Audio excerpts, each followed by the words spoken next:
Okay, now we're forms experts. We're going to get rid of our form here and start looking at tables in HTML.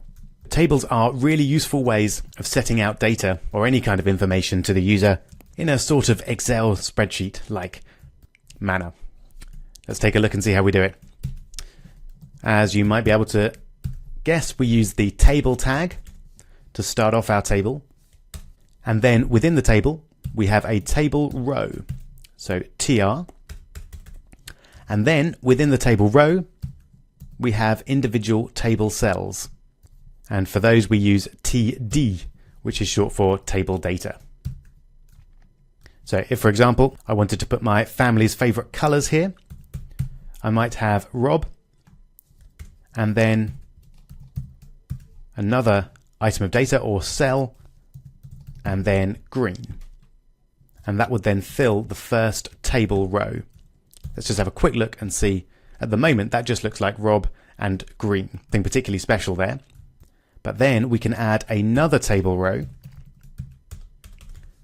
in the same way. And then we could have Kirsten and her favorite color, orange. Very cheerful.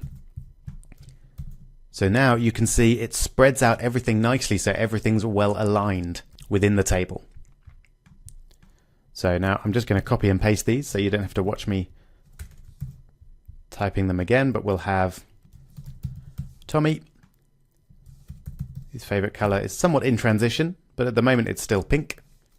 And then Ralphie, who doesn't really know what his favorite color is, but he's been assigned blue. So there we go. That's what our table looks like. It's not much to look at, but in the next section we'll see how we can change the style with CSS and get some really pretty, well spaced out tables. I'll just show you a couple of other things that we can do with tables. The first is we can have a table head section. And then in our table head, we might have a table row again.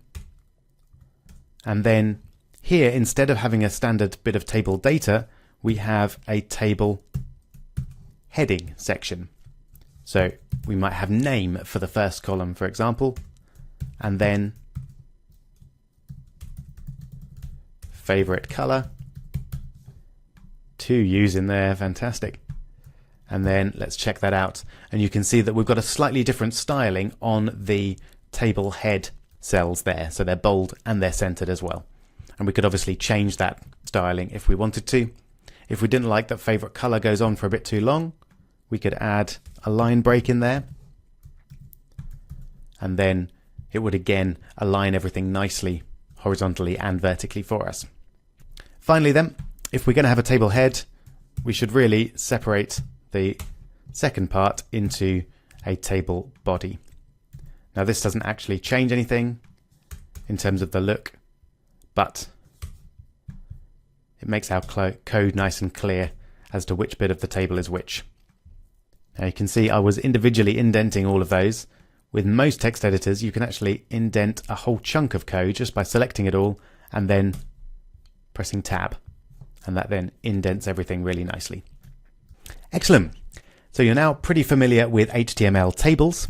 In the next video, we'll look at one of the original innovations that led to the web, really the thing that holds it all together, and that is links.